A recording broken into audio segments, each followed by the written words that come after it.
great glorious day it is. This is the day the Lord has made, and indeed we shall rejoice and be glad in it. A lot of people are committing suicide.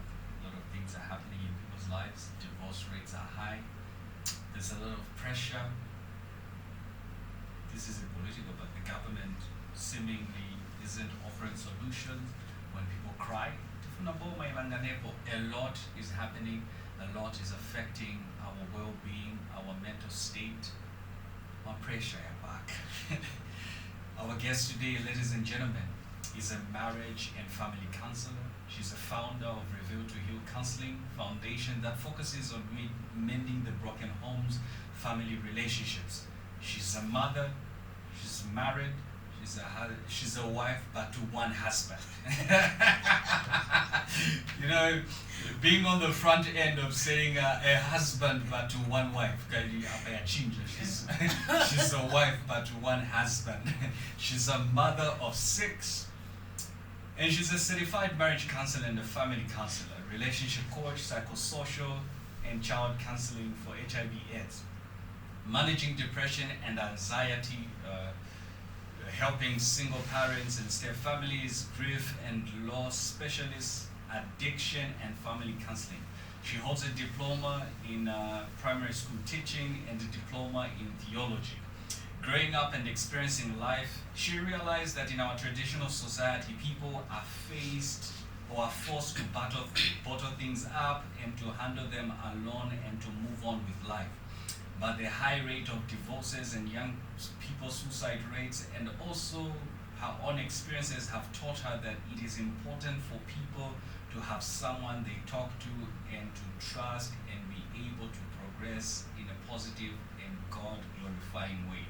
She's passionate about helping widows, orphans, and the needy. She empowers the young generation and women through helping them choose their careers and giving them business ideas.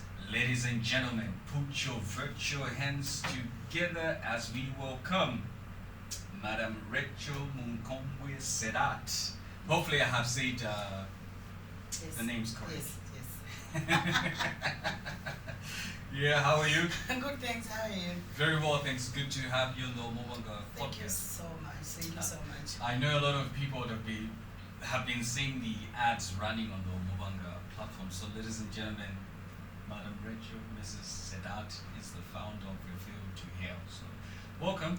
Thank you. How does this feel, having this read to you and you listening? Like how I feel? Yeah, how does this feel? Because look, this is, many times I wanted to say you get to hear what you've done at the funeral, but then you're dead, so you don't have the privilege of hearing that. Hear it like yourself. She was a good woman. And now they're even bringing you flowers, but you can't see the love. So how does this feel, having this read to you? It feels good. Yeah, it feels great. Yeah. Awesome. It feels good, but like many times I don't know, like I just don't want to be recognized. Like where I go, I just like if I'm with my staff, I just want to be like them. So if someone just says, no, that's a CEO, I'm like, shh, don't say it. But it feels good at the end of the day. Yeah, it does. Awesome. So first things first, like who is Racheal? Racheal Munkombwe. Yo. You wanna know the little girl Racheal or the CEO Racheal? I think let's do both, because it will give us a proper understanding of who the CEO Racheal is. Yeah, I get it. Yeah. I'll take you back the way how I was born. Racheal is a little girl that was born out of wedlock. The year she was born, I love it to say she. It makes me feel good. Yeah, not I. The year she was born, like my grandfather used to live in town. So the year I was born, he retired from the bank. So obviously he had to go to the village or the settlements, and that's where this Racheal was born from. Grew up in a village setup, and I think the time she was 5, 6 years, the mother decided to get married because she doesn't have a father. The father is nowhere to be seen, and she remains with the grandparents. At the age of 10, going to 12, she loses a mother. So, yeah, like she had to figure out how to fight for herself, defend herself. She was very intelligent as she was growing up, but obviously very angry. It's kind of emotional. I'm joking. I've gotten over it now. Yeah. I remember very well, like in that village setup, we used to walk like almost 10 kilometers to go to school. Like I'm in grade 1. A girl that has grown up not knowing what a school bag is, school shoes, and all those things. But to be very honest, I was very, very determined. Like I just wanted to make it in life. Yeah. But at that point, I didn't know how I was going to do it. But every day I would wake up and I'm like, one day I'm just going to be someone in life. So what did you envision yourself in those moments? In those Like, moments, what were those triggers? Because I do understand that maybe I don't know. You said you were in a village. Yes. So I guess everybody was in the same league. Yeah. So yeah. you're competing in poverty. Yes, exactly. But over time, when you progressed, doing higher education, I guess there was some form of, like, you got exposed to some Yes. certain things. So what did you envision yourself? When I was growing up, I wanted to be a nurse. Yeah, a nurse. Just to work around people. Yeah, because I think by the time I reached grade 9, the pain was increasing of not knowing my dad, because after I wrote my exams, I was the third. 2 boys first, and then I was the third girl, and I went to St. Joseph's. So when I got there, I was exposed to these girls that are from town, rich kids, and all. Yeah. So the fathers used to come like every weekend, every after 2 weeks to see them. And that really got to me, and I'm like, but where is my dad? So pain just continued, like sorrow inside, sadness, and I said, I'm going to show him, I'm going to make it. No. So I really wanted to, yeah. Did he know of your existence? I only told him, I think at a later stage, that I said, Dad, you like being disappearing in my childhood stage, I think it gave me a push to be where I am. When Yeah. did you meet him? When I was in grade 10. Grade 10. So did he just randomly show up, or? Because I do recall from what you're sharing that your mother passed away Yeah. when you were still young. So, Yeah. and you were raised by your My grandparents, so, yes. So your father just decided to show up. Just decided to show up, and and how he showed up, I think my grandfather had to convince me, because he was educated. Yeah. So after I wrote my grade 9, like Vijavo went up school.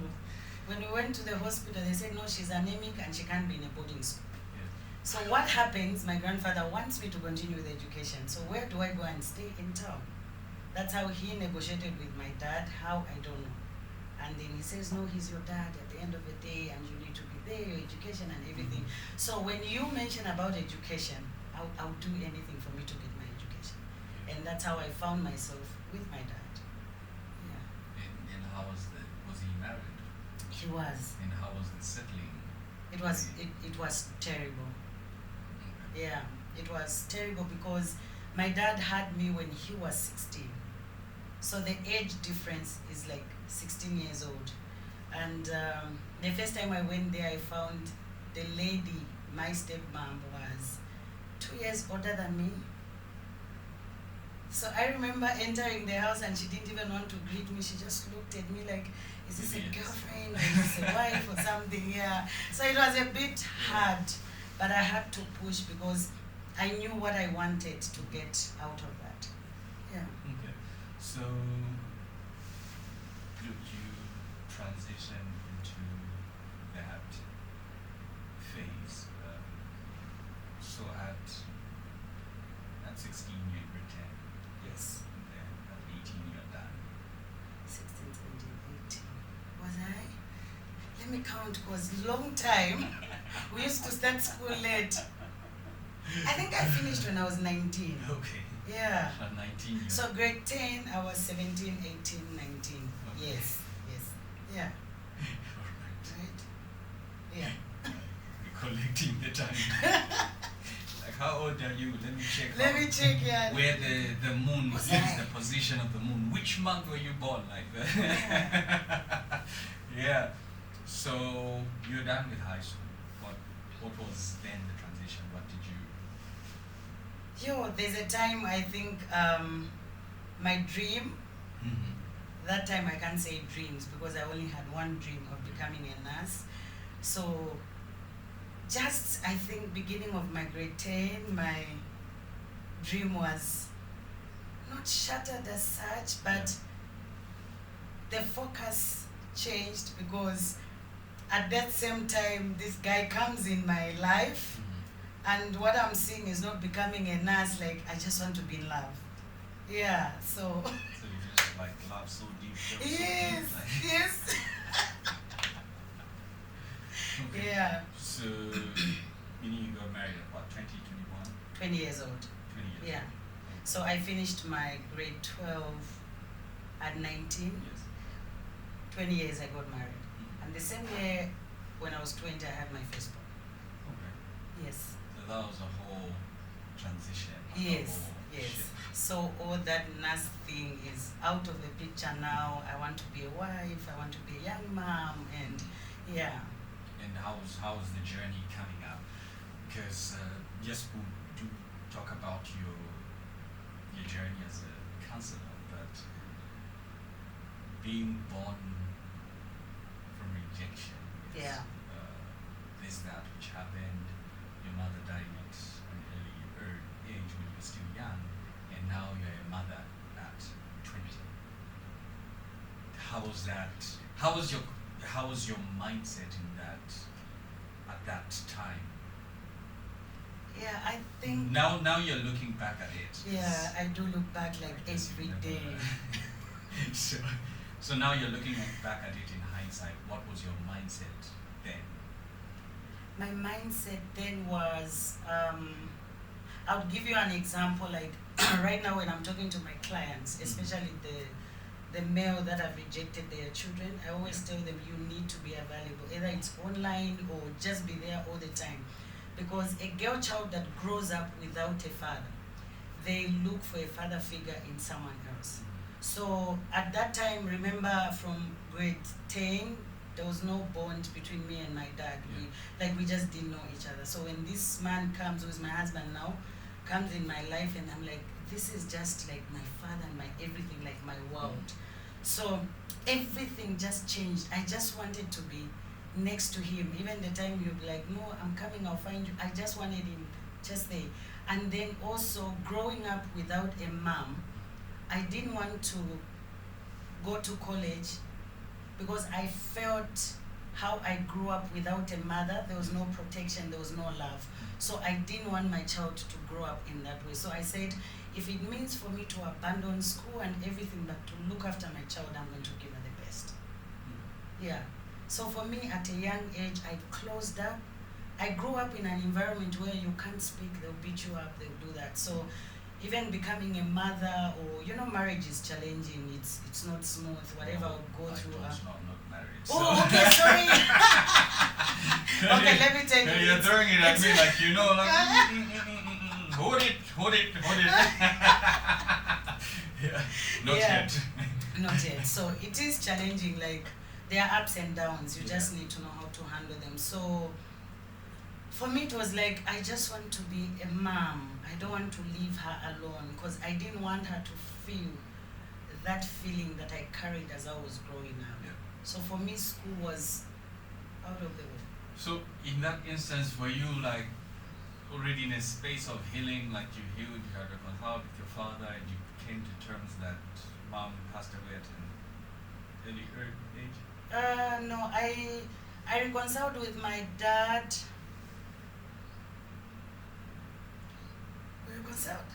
figure out. Or maybe nothing was spoken about. You're No, just nothing like, was. you know what? No, yeah. It's okay. Like, Very true. Yeah, that's true. Cause we didn't talk about it, and I still feel like I need to talk about it. Like being in this field, it would be good for me. So I'll find time. and Dad is still alive. Yes, he is alive. Yeah. Yeah. Interesting. So the healing of losing my mom, Mhm. I only reconciled or came to terms with it in 2018. Yeah, in 2018 when I was at Rema Bible School. Yeah, then I attended the funeral of one of our lecturers. So there's something he spoke about that touched my heart in the church service, and I cried, and that's how the pain left. Yeah, in 2018. It was a long journey. Mm-hmm. So, in your journey of motherhood, you put away your dreams of becoming a nurse. Yes, yes. So in love, like, hey, this world ain't got nothing on me. Yeah. So, how then did you find yourself in the counseling side of things? How did that come about? So it's a journey that started when I had my fourth born. Yeah. Mhm. I think when I started doing catering or something, I didn't study, I just bought books and started figuring out how to do it, and it grew big by God's grace. And then I was thinking, but if I go to school, I would have been doing bigger than this. So the only thing, remember now, there was this all confusion in my high school, wanting just to be in love. So I didn't do well. I had like 9 9s, like a foolish From form being 5. number 3 to- Yes, from being number 3, you go to foolish form 5, fighting for free food. So I didn't have anything like to show to go and study nursing. And I spoke to my husband. He says, no, but you can do something else. I said, the next thing I can do. That time I thought teachers were like, was the cause for Dao people. Not as such, like people who have failed. Yeah. Yeah, so, but it's not. No, it's not. Yeah. No, it's not. No, So it's that's how I decided to start with primary teaching. I did 3 years under University of Zambia. It wasn't fulfilling. I could feel it even when I started teaching. I opened a school. Yeah, but still, I think something was missing. Yeah, and then I still spoke to my husband. I'm like, this is not what I want to do. I want to work around people, but how do I do it? And that's how the psychosocial came in. From psychosocial, it's just like, I felt like this is my dream. It has to come back. And that's how the whole journey started, of studying all these things. Yeah. Interesting. So, well, look, you still lived your childhood dream. It's just that you're Yeah. not Yeah. a nurse, but you're now nursing people's minds. Exactly. I wanted to nurse them with injections, but then God knew, like, you need their mind. Yeah. But I think I felt like that because that was the only career in the villages, like nurse and teacher. But basically, the way I feel fulfilled now when I talk to people, I feel this is what God wanted me to do. Yeah. Because when I talk to people and I see them healing mentally, then I'm very happy, I get excited. Yeah. Look, you come from a space of breakdown. Yeah. And was it last year, early this year, when the report was issued that over 35,000 cases of divorces Yes. happening? Was it 36,000? 36,000 cases of divorces happening, and from your professional standpoint or viewpoint, what are the causes of these many divorces we are seeing? Is there a moral decay happening? Is there a breakdown in families? Because you get to interact with people, individuals, families, couples. So, what's the trigger in the rising cases of divorces? For now, I'll give you a few of them, not one specific. What I've discovered is like for example, the way I grew up, if I had a place where I could go, every time I would go through like all those breakdowns in my marriage, I would have left. But because I didn't have anywhere to go, for me, I love to be in a safe place. So I stayed in there, but I would have left. So there's that thing where you feel, there's that pain you carry from your childhood. So when you grow up and this person who's not your family, you never grew up with him or with her, when they just say something, they just trigger everything. You just don't want to be with them. You don't want to love them anymore. And then the other thing is parents. I think we really need to be very careful how we handle matters, because look at the divorces. It's a young generation. This young generation are those that saw a mother or a father that didn't handle a situation properly. So when they go into their marriage, they would use a word to say, even my mom left and found another guy. Even my dad left and found another woman. Yeah. Why? Is because they feel when you argue, you don't need to talk about it. It's better you leave. So there's a lot of pride. There's a lot of miscommunication, especially now that women are working. I find it very hard that marriages will strive, because there's that gender thing which wasn't there the time personally I was growing up. There was nothing. You have to depend on your husband. So there's a communication breakdown. And then where we come from, the absentia of fathers, the losing of the loved ones, all those, they contribute to all these divorces. Yeah. Okay. So what then would be like a recipe? From the top of your head, like what then would greatly help marriages to be sustained? Because look, we'll talk about these other issues like drug abuse, alcohol abuse, depression, anxiety, all these things, and or maybe there's just like a whole awareness now to read, right? Yeah, that needs to be like we really need to talk about it, because when you look at even like drug abuse and the drinking, these young guys that are drinking. I have one young man, he's 34. He's had breakdowns in his relationship.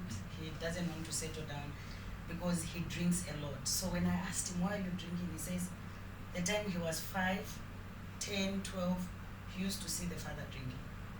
So all these things that are happening in marriage now, they still take us back to the families where we come from. If you are coming from a broken home and you are not strong, you cannot sustain a marriage. And now what I can advise people after training, like I majored more in marriage and family counseling, because I think I love family because I didn't have the family I wanted. And because I got married at a young age, I would love to talk to the young girls to say there's a time for everything, you don't rush, so that you enjoy marriage. So for me, I think there's a thing of understanding each other, the personalities. Remember, we come from different backgrounds. Yeah. So I think in Zambia, we don't take it seriously, because before you get married, you need to know the personality of your husband. What kind of a person? I'll give you an example. For years, until when I did this marriage and family counseling, I didn't understand my husband. My husband is on a quiet side, I'm on a louder side. Like for me, if you do something, let's talk about it now. It must end. I don't want to hear it. My husband is like, even if he hears something, he won't talk about it. He will not tell anyone. He'll just deal with it himself. Even when I would talk like maybe 1 hour, 2 hours, he will not respond. When I'm done, either he'll just say, are you done? And then he walks away. So for me, I was like, he's so rude. He doesn't love me. He doesn't do this. But then when I understood his personality, that is who he is. So now I understand. Even when I'm talking and he doesn't respond, I'm like, he's going to respond when he feels like. Yeah, so all those things we really need to put in consideration, knowing that this person grew up from the other side. Like him, he grew up with both parents. There are 10 in the family, 5 sisters, 5 brothers. So him, the family is solid. He doesn't know how it feels to grow up in this environment where I grew up from. And he doesn't understand this person that has been growing up with pain. So this is where now also communication comes in and say, how did you grow up? So that this person can understand. Yeah. Interesting. It is, huh? Interesting. We'll do a reality show with my husband. Definitely. So, that's true. Meaning the one who feels the pain. Yeah. English just left. I don't know how to speak Bemba, but that one I've heard it like several times. The pain is felt by the owner of the pain. Yes. That's the direct translation. True. Yeah. We've seen high numbers of depression, anxiety, suicide rates as well, going up. What's the issue? Are there no spaces, safe spaces for people to go to? Yeah, there are no safe spaces. Trust me, because nowadays we don't have true friends. We don't have true aunties. We don't have true uncles like the way they used to be there before. Remember, before you get married, it used to be like, oh, go to your auntie's place. She'll teach you what to do. But nowadays, we don't. It's like Bembas say, oh, I don't know that word. Okay, but in Nyanja, they say, it's better kuzirangira mwana. But before, it wasn't there. But right now, we do it ourselves because we want to know what this child is getting from me. Because now we no longer trust the aunties and all these people. So there is no safe place. Everyone is worried to say, if I go and tell my friend, tomorrow she'll put it on social media. And this has been happening. And you know, social media has killed a lot of people. I tell my friend my story, what I'm going through in my marriage. Tomorrow I hear it or I see it on social media on their TikTok because they don't have anything to say. Instead, they'll just publish my story. So I can't go back on social media to go and reverse what my friend has spoken about me. So what happens? It's eating me up. And before I realize, I fall into depression. And depression is a silent killer. In Zambia, I don't think people have even realized or recognized that they are into depression. Until maybe when we meet them and we tell them, this is depression. They feel like, no, I just want to isolate myself. I wonder, because us, we even tell from the eyes. If I look at you and I see the eyes, I'm like, you are gone, you need to come back. Yeah, so we don't have safe places. Yeah, that's why we are trying to emphasize and telling people that come to Review to Heal, tell us your story. Yeah. It will die there, you will not see it anywhere. And it's revealed, it's healed. Exactly. So, how can we then create safe spaces? As you being a professional, because this will be watched by random people, people out there who might not even have an opportunity to meet you. How then would we create safe spaces? How can I be a safe space for somebody? Oh yeah, that's a good question. But the thing, can I tell people that, I don't know, because right now I don't know who's a safe space. So look, you're not talking to somebody who's looking for a safe space. You're talking to me who wants to be a safe space. Because look, we meet different people who are going through different. Some of us are insensitive to, oh, I just lost my mother. Ha ha ha ha. We'll find her in heaven. You get it? So we sometimes I fall in that vein sometimes where somebody comes, they have a really, really depressing thing. And then I'm like, my guy, just push. What's that in and do, Mamuna? Yeah, so I'm asking to say, how can I be that safe space to somebody? How can I talk to somebody without making them? Because sometimes people come, open up, and then what we respond makes them feel more alone and triggers them to do certain things. Yes. Yeah, so that's good because I spoke about it in one of the meetings. Like, if you wanna be a safe space, you need to be very sensitive. Like, if a person comes to you and they tell you or they give you the situation, whatever they are going through, look at them. Do you know that someone who is in pain, you can tell? So if you know you are not in that position to tell them anything that will sort out that issue, it's better you refer them to someone else you know that they can find help. Because trying to be a safe space, I've met people that will be like, oh, my friend was going through this and I just told her, I left. You get the point? But for me, if that person comes to me, let's find a solution. You can't leave now. Let's go back and see what is happening. So I would encourage people, if you cannot deal with that situation, refer a person to someone who can give them the best idea.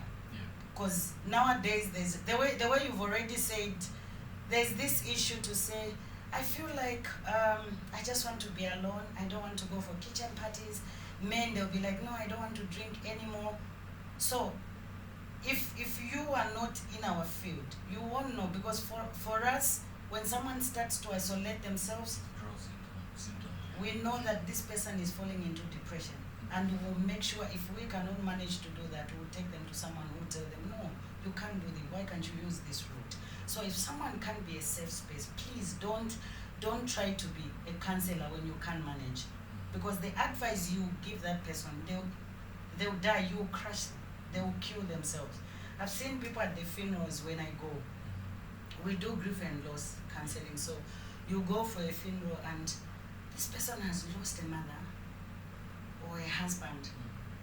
Now, like an hour ago, and then you go to the funeral house and you've never lost a husband. And you're like, I know how it feels. I know the pain. See, that's why I say that I don't know how it feels to be married. So. It's good. Yeah, I like that. Yeah. I like the answer. So don't go and say that. That's what I tell my clients. Like, for me, if someone loses a mother, I tell them passionately. I tell them I know how it feels. Because I know it. I've been through. I can't go and tell someone that has lost a husband or a dad to say I know how it feels. So don't put yourself in that position where you cannot manage to handle that. And you know, like for us, crying is part of healing for our clients. So if you're going to a funeral a day after or the burial day and this person is crying and you're telling them, no, it's okay, God is there. Trust me, God is there. But there's a time when you start questioning God because you are in pain. I'm a strong believer. God is there to comfort us. Actually, coming to that, you reading through your bio, you did theology training at Rema, and you're in this science field, logical, everything has an explanation. Yeah. How do you double these two? There's somebody loses a child, somebody loses a father, mother, friend, pass away, and if you go to church, they tell you to say, it is the will of God. Actually, thinking of that, I'm thinking of Job and his children died. Yeah, he lost everything. Scripture says that the Lord gave him back what he lost. The question is always like, the children didn't come back, right? They died. They died. Like so how do we balance the two, where there's faith and there's this science? Yes, and because there's always a debate to say, should Christians go for therapy? Do they need therapy in that case? Because we look at therapy and say, oh, why should I go to Reveal to Heal? Because that means van books. It's not even biblical, like you get it. Yeah. So there's that whole thing where they'll be like, oh, my brother, just pray through this pain. Like, the balance is so easy. I think when you started asking the question, you saw me laughing because a lot of people have asked me that question. Even my husband, he teases me sometimes if we're driving and then we see a person on the roadside, like those who pick in the Racheal or something, and then he'll slow down, he'll be like, can I stop? I'm like, what is it? I don't know, either you want to talk to her on a mental state or you want to pray for her. Which one will work? Yeah, which one will work? Maybe you want to do like, oh, come out or something. So I think there is a balance. I'm a strong believer, as I said. I believe in God, and He's able. But trust me, when we are going through pain, you need to talk to someone.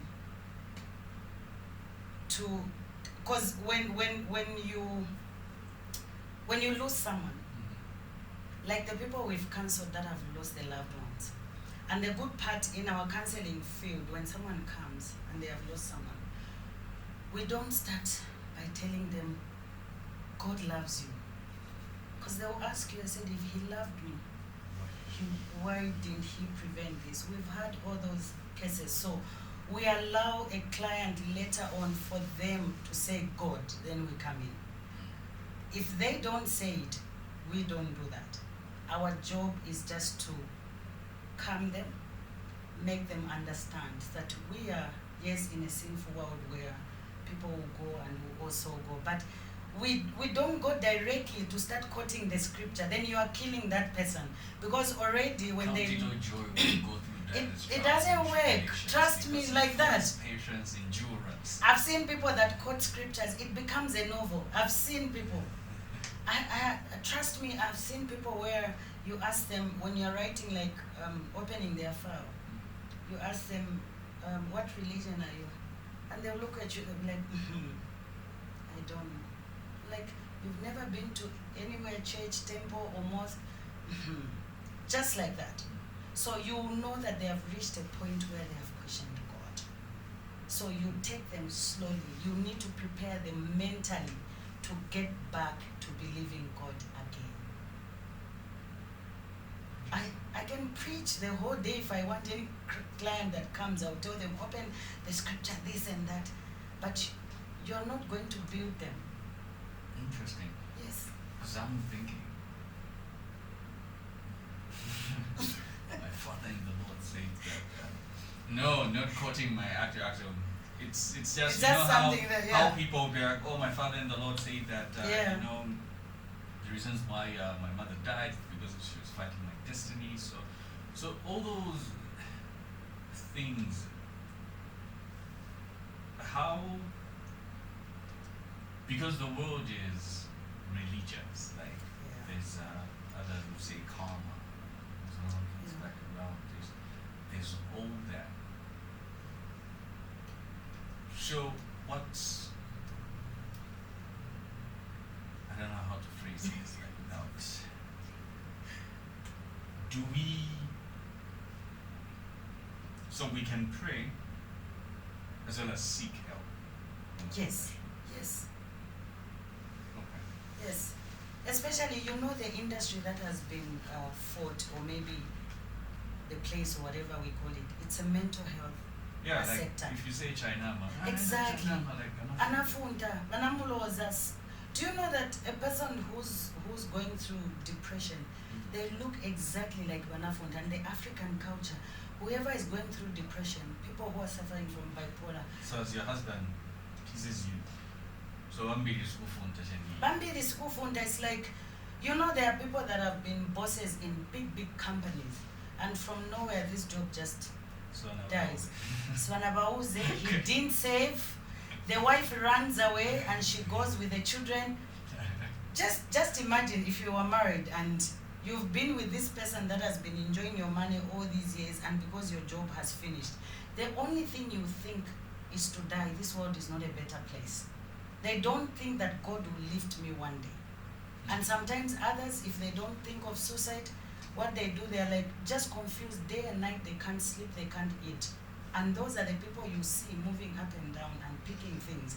They have different situations that made them to go. There were those Nigerian movies in the 2005, 6, that range where when I loved Nigerian movies that time. Find Tenga Mapowers, and then Mapowers, Vasobanezeka, and then Mabalabafund. So that's the general. That's why there's like an over spiritualization of things, because based off what we've been exposed to, like muntu akafunda all the way like it's based off maybe vanapanda mankhwala and then simnasebenze bafabuka vintu like, and then now Bafunda. like, so now you bringing this in like okay, so we should because look, I've met others like in the streets and then you have a conversation with them and just like exactly. They'll even tell you I'm once a graduate. Yeah. So sometimes it's just the situations that will put us through that. We have a lot of women that are depressed because of marriage, but their neighbors and their friends, they tease them. Niba bipolar, niba mendo. Like yesterday, someone just commented. So it gets to me because I love my clients. I want to see them better. And then someone just comments in front of me like, Baja, I'm like, are you for real? You don't do that. You know, I always tell people that despite that I've studied theology, I still believe that there are a lot of people I know pastors, wherever they are, maybe they will disagree with those that run churches, but to be honest, there are people that manifest in churches not because they have demons. It's because they are depressed. They are going through stuff that they have no one to share with. I'll give you an example. Last year, I was called to go and speak in a women's conference, and the vision carrier for that women's thing asked me to say, you're going to be the first speaker, and you will talk about mental health. And I spoke about mental health. I told them, if you are not okay mentally, trust me, you cannot worship God in peace. Even the time you need to give the glory to Him, you're complaining. Even the time when you want to give thanks to Him, you're like, but God, my husband is gone. My dad died. My this died. I prepared the women. In that conference, demons were less. Where did they go? It's just because people are not okay mentally everywhere. Yeah. So for me, I feel. So you who's doubled, you've done theology, you've done as well the science side of things, because the people are going to churches, mosques. What do you call Hindu mosques? The Hindu, it's a temple, right? Yeah. The Hindus They are is going- a temple. The Christians church, Hindu temple, Muslims is a mosque. Yes. So everybody, like, the world is religious, and Yeah. everybody holds on to things. So what would you be your take to the, what do you call them, the sheikhs, the mosques, The pastors. the gurus and the difference, the pastors, like, because there's always this thing of removing that science aspect, that actual study of the mind, because I feel that God in His sovereignty, whichever religion one is in, God gives wisdom to men in order for men to be able to help people. Yes. So, you who's mainly dabbled in the church, maybe you've seen it where pastors are not giving a proper ear and offering proper counseling to people, except them giving them like a bottle of oil or water, then drink it. And then you'll be okay. Yeah. So what's your word to pastors? Because they deal with majority of the people. They are the ones who speak into people's lives all the time. Not even us. Yeah, you're right. Like every Sunday, they're speaking to like over 100. Yeah. For me, I would advise pastors maybe at the rate we are moving at right now in this world, we are in a sad world. Maybe if they can take time to understand the way you have said that God is the one that gives wisdom to man, and it's God that has given me wisdom to go and study mental health and at the same time theology. So if pastors can take this part as well, because remember there are times I'm in a place where I'm not a therapist. I'm in a place where I can pray for someone. But I've reached a point because I have done too and I'm able to tell. So there are women that would come to me and say, please, I need prayers. Please stand with me in prayer. And I'll just look at them and I'll say, let's sit for a minute. 2 or 3 words. I'll know that this person doesn't need prayer now. She's just looking for someone to talk to. and we'll talk, and the person will be like, I think I'm okay. Yeah, so if pastors can do this, it will really help a lot of people. People are sick even in churches.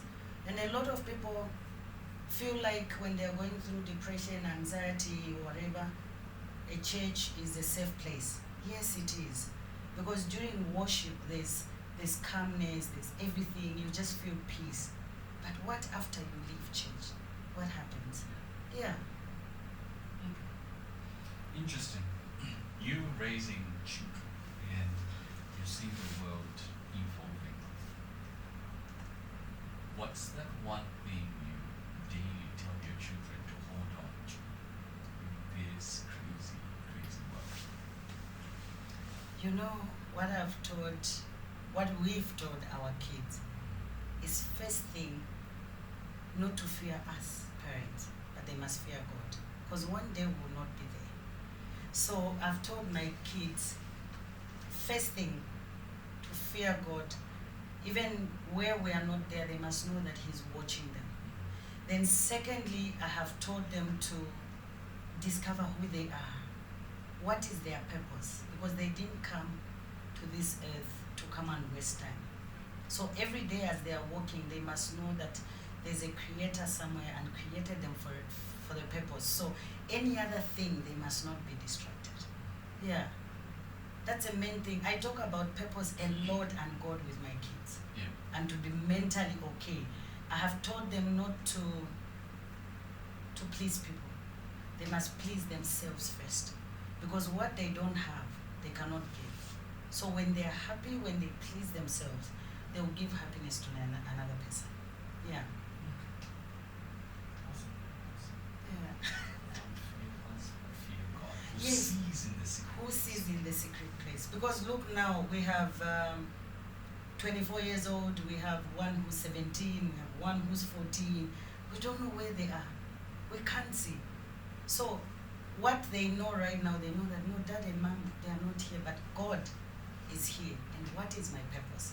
If you meet my 17-year-old girl, the first thing, if you ask her, like, what do you want to do? She will tell you she knows her purpose. She knows when she lines up what she wants to do. I look at her marriage is the last thing she wants to do in this world. Like she has, and for me, it was... Yeah. So you see, this is where parents, where we need to come in. I've told my kids, marriage is not an achievement. It was created by God to have a helper, to have a companion, to have, or whoever you can talk to, a friend. But it's not an achievement. Because right now, women, we've made marriage an achievement. Like, I don't want to study, I am married. Well, here's how I would look at it. Using you as an example. You come from a broken household. Yes. And you having a stable marriage. Yes. Becomes an achievement, quote unquote, because then you fought certain things, like you've overcome certain things, which traumatized you growing up. So, yeah, to some. To some, but anyways, yeah. Tomato. So. Yeah. No, but I think maybe the olden days, not on me. For me, it's different reasons, the way I told you. But like in this generation, trust me, marriage is not an achievement. Because no man, even you where you are, no man wants a liability. Every man, when you meet them out there, they want an asset. The first thing you ask, what are you doing? Yeah. Before, they used to look at which family does this woman come from. Is it a decent family?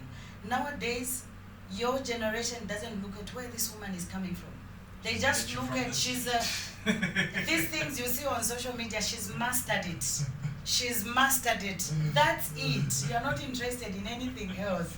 So for now, it's like, it's not an achievement. You need to achieve something.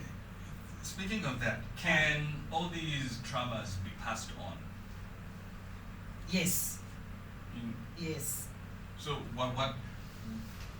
So is it possible that I got my depression from my grandfather or something like? Yes, some, but. Because you know, there's always this thing. That's what science says. Coming to food. Oh yeah. Sorry. There's this thing of family mafunda. Like a certain stage, when they reach a certain stage, like Yes. their issues which pop up. So some of these mental illnesses are passed on. They are. But at the end of the day, they are passed on. But I think there's a time people just accept them as well. Okay. Because I think you can refuse it. Like I'll tell you, from my dad's side, there are a lot of divorces. Yeah. And I just told myself, I'm like, I'm not going to divorce. If this is going to pass on, it's not jumping, it's not going to my generation. Yeah. So whatever comes that I see like this wants to shake my marriage, I look back. But because now the Africans set up to say, oh, watoka ko funda kuja. So even when someone just starts picking papers, they're like, afunda, and then it gets to their mind and they funda for real. Okay. So it's passed on, but it can be stopped because there's something that happened. Like from my mom's side, I'll give you an example. I don't know what happened. All of them, like my mom, there were 9 in the family. None of them is alive up to now. At the age before they reached 40 years, they were dying. Before they reached 40, they were dying. I told myself, I said, I will not die. I will pass 40. You know what I did? I stood my grounds. I didn't even go in prayers at the mountain to fight. I just told myself. So you passed. Yes. Yeah, I'll be 44 this year. So when you were about to reach 40, what was your... I didn't even fear. 39, you can even ask my husband, those like, you know, mentally, Yeah. it was like, am I going to die next year? Then I would tell myself, no, you are not dying. But you know that it's real. I refused it. So you can do it. It's genetic, but you can refuse. What happened to my immediate young brother? The time he reached 39, before going to 40, he died. So for me, it's passed on, but it's a way you take it yourself. Yeah. All right. Interesting. So speaking of Review to Heal, so what services do you offer? So, Review to Heal. Let me tell you, Review to Heal. Review to Heal was called Review to Heal Counseling Foundation. Just that. So we majored in just social counseling, like when someone comes, want to talk to you, and then they go. But through talking to people, we discovered that people were depressed where they needed medication for them to pick up their pieces. Because there's a level you reach in anxiety that you need medication. Therapy will not work, prayer will not work. And that's how we decided to change it to Review to Heal Medical Center and Counseling Foundation. So this is where I'm coming on the services we offer. So on the medical part, that's where the psychiatric department comes in, where we do the drug testing, they do the detox with someone who's, it has their departments, the doctors, the mental health nurses, we do all those things that either you bring someone in chains, they inject the person and they're okay. So we are registered as a mental health clinic and a rehabilitation center where we can keep someone 1 year, 6 months or something. Yeah. And then we have psychotherapy services where we do the depression and anxiety, what are those? Let me read them nicely. Please. I don't want to miss any, so that maybe someone will be like, but they didn't mention my I did see there's bedwetting, so bedwetting is a mental thing. Right? Yeah, it is. So psychotherapy, where psychotherapy is, we have grief and loss, bedwetting, PTSD, post-trauma stress disorder. Yeah. So depression, like managing depression and anxiety, child therapy, stress, autism, we have bipolar, we have ADHD, and so forth. And then we have also under marriage and family counseling, we have premarital, couple counseling, single parents, and blended families. Very, very important. And we have individual relationship talks and team talks, the young ones, we don't want to leave them behind. Yeah. So that's So it. you also counsel divorce? Yes. We need to prepare them. But Zambia doesn't know it. I'm very happy that there's a couple that came to know about Review to Heal when they were about to divorce 16 years down the line. We had 2 to 3 sessions trying to see if they could reconcile, and things couldn't work out, so they decided, no, I think we want to go separate ways. They still came for a session, and we prepared them. We prepared their children. We prepared everything before even going to the lawyers, to court, and they're friends. I'm not fighting that. You know why? Right now the church. You're fighting the sanctity of marriage. No, you know why? You know why us Stay will. together. I'll still refuse. I'll still refuse that I'm fighting the church. You know why? Those people, when they came, Yes. at the time we were trying to rebuild their marriage, they were becoming very angry towards each other In violence. and violent. So for us, it's not even about saving or whatever the church, for us is saving lives, like physically. People are killing each other because every time they go to the pastor and say, we are fighting, no, let us pray. Let's start doing the midnight watch prayers. It doesn't work like that. If people can't walk together, they have refused to walk together. Allow them to part ways. We've seen a lot of deaths. You know why? It's because every time they go for cancer, no, you can't divorce the community, the family, the this. So people are in marriages because of family, because of community, and because of church. For me, I disagree 100%. Even in church, I'll just be quiet because I don't want to destroy the church at that time. You come to my office, I'll say you are fighting, you can't live together. Because one will be in the mortuary and one will be in jail. So it's better you part ways so that you find a way how you can bring up these souls that God has entrusted you. Yeah. I love when you say interesting, like, like you're just thinking, okay, she's really fighting the church. No. Look, I was trying to be objective so that as somebody watches this, like, if they have a similar line of thinking as I do, they're like, what's happening? Like, yeah. So I believe in marriage. That's why I'm a marriage I want to see marriage work. I don't want to see marriage break. And I understand that it's an institution that God has made. And if it can't work, let's leave it.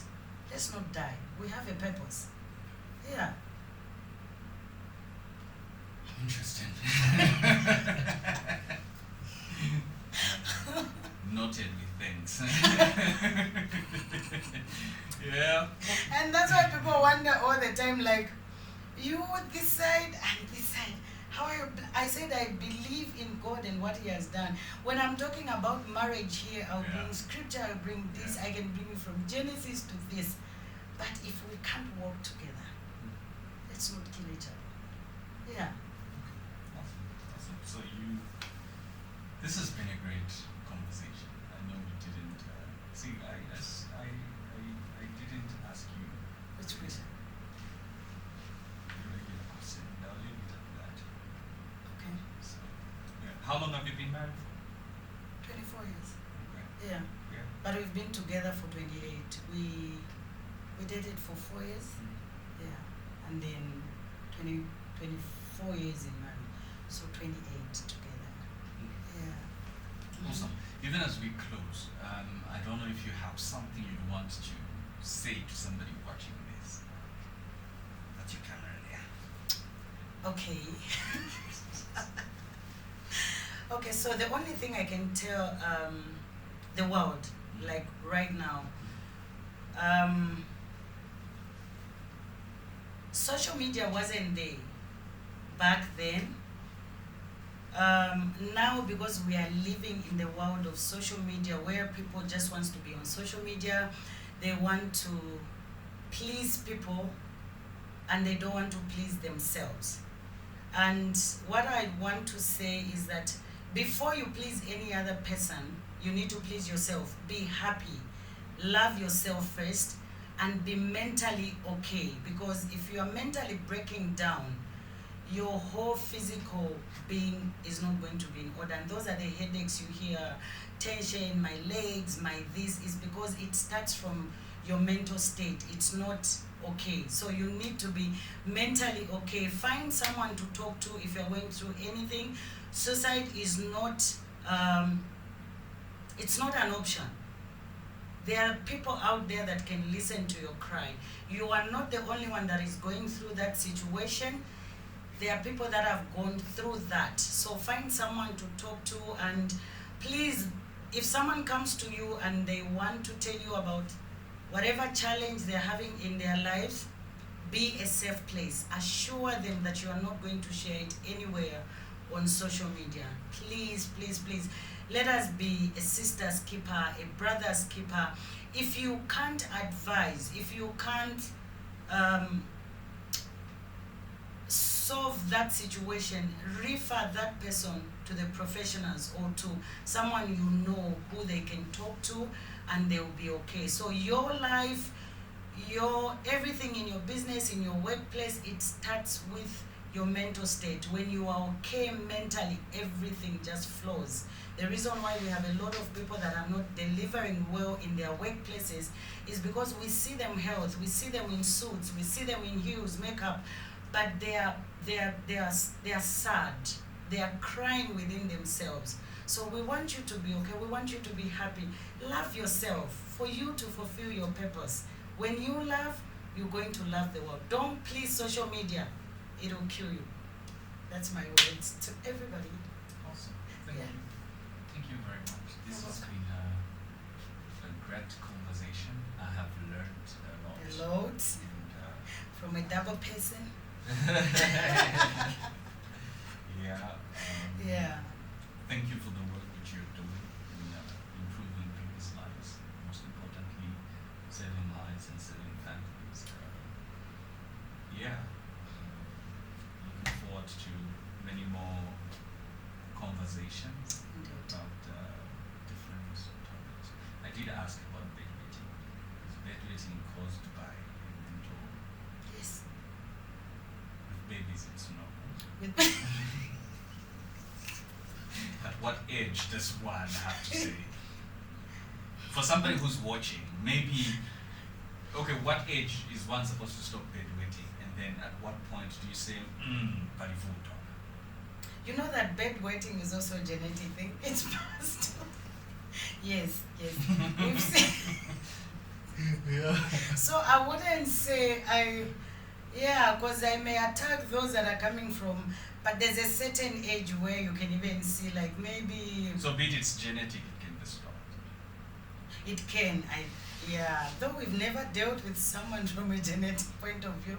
The only people we've dealt with are those that have went through like mental torture. Mm-hmm. You know, there are those kids where they lose a mother, and maybe an aunt gets them. Mm-hmm. So maybe they pee on that day because of new environment or something, and then they are bitten. So that fear, when it hits them, then it just takes over. So when that time comes, even when they see someone, they will be standing and they will pee themselves or on the bed. So it's a mental problem. But I know it's genetic because I've seen it somewhere. So the genetic one, I haven't really,